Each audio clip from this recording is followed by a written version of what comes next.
I've always been curious of this terminology. If assets are held in trust for or pay on death, what's the difference? So what we're talking about is how to avoid probate on ordinary bank accounts. We are not talking about IRAs and retirement accounts. We're talking about checking, right. savings, CDs, money market, investment non-IRA accounts.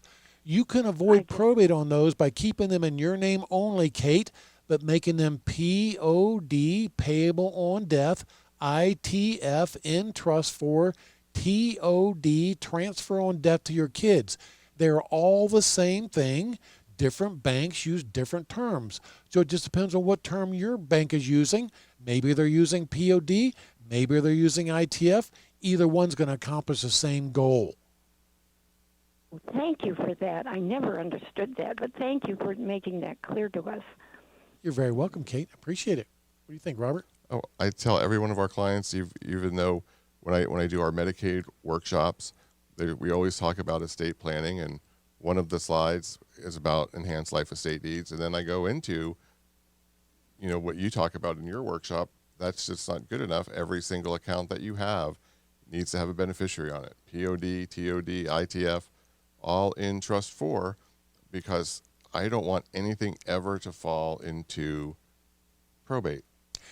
We just a minute ago talked about the client's leave here with an action plan, and the action plan at the top talks about what Olsen Law Group's going to do for the client. At the bottom, it talks about what the client's homework is, and that homework, there's a specific paragraph in there. Make your bank accounts POD, ITF, TOD, whatever bank your bank happens to use. Then when the clients come back to sign their documents, we go through their homework list and say, did you make all your bank accounts POD? And they'll say yes. And so I always ask them, okay, how did you do it? Sometimes you got to go to the bank and fill out a paper form. Sometimes you got to go into the bank's websites and fill out an online form. Yeah. It can be done. Different banks do it different ways. Yeah, I think that's part of the confusion. Different banks all have different systems and different methods. There's no uniformity.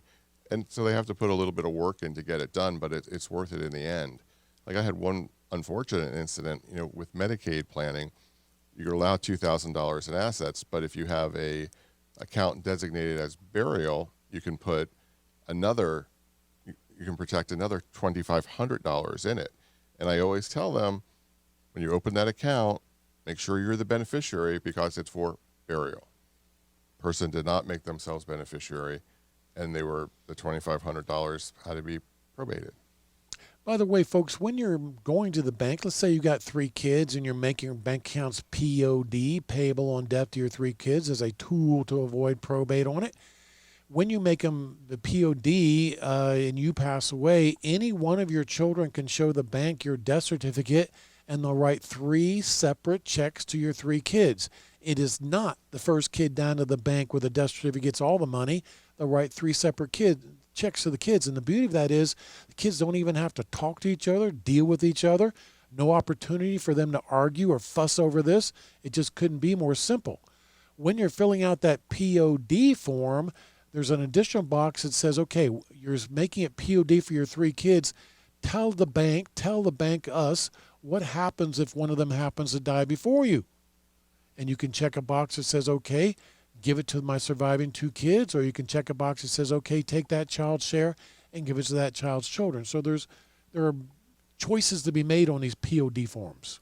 Yeah, and I can't really stress enough, Tom. We always talk about how sometimes money can make people funny, and inheritances really can wreak havoc on a family.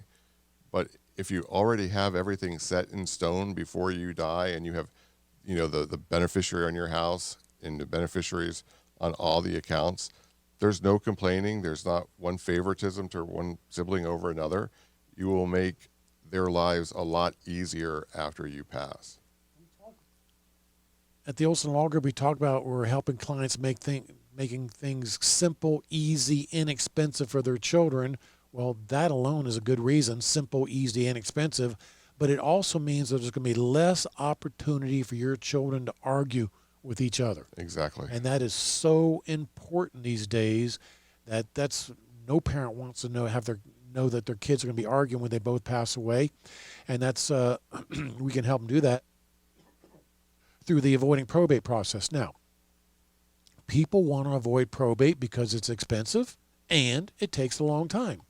If you don't follow our advice and you say, Tom, I don't care, I'm going to be dead, my estate will go through probate, what do I care?